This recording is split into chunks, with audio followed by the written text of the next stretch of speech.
इस सेमिनार में parenting education पर चर्चा के साथ साथ एक बहुत विवादित और जटिल मुद्दे पर चर्चा की गई और इस विषय पर एक क्रांतिकारी किताब का विमोचन समारोह में किया गया, जिसका शीर्षक है रुपया मूल्य का मापक या शोषण का साधन। पुस्तक के लेखक हैं श्री घनश्याम वर्मा जी और सहलेखक डॉक्टर देवेंद्र बलहारा जी।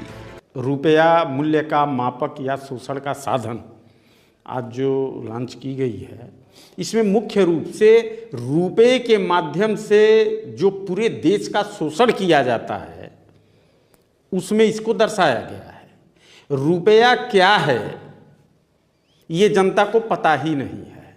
जैसे ये देखिए, ये चांदी का रुपया है, इसमें 92% शुद्धता है।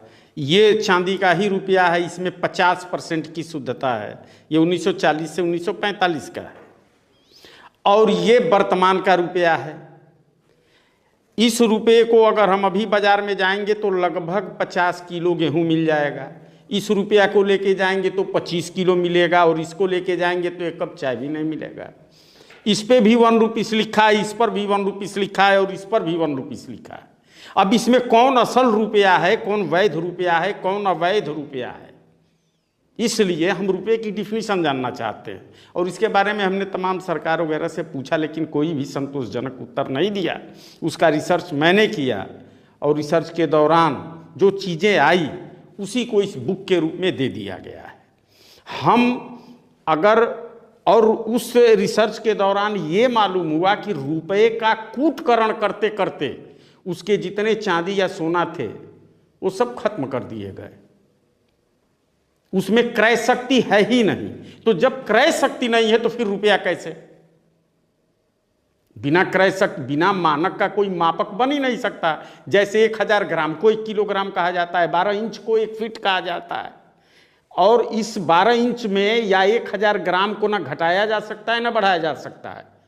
कोई भी मापक का मानक स्थिरांक होता है, वैसे ही रुपये का भी मानक स्थिरांक होता है। और इन लोगों ने देश को लूटने के लिए, व्यक्ति को लूटने के लिए उसके मानक से छेड़छाड़ की गई और घटाते घटाते आज खत्म कर दिया गया।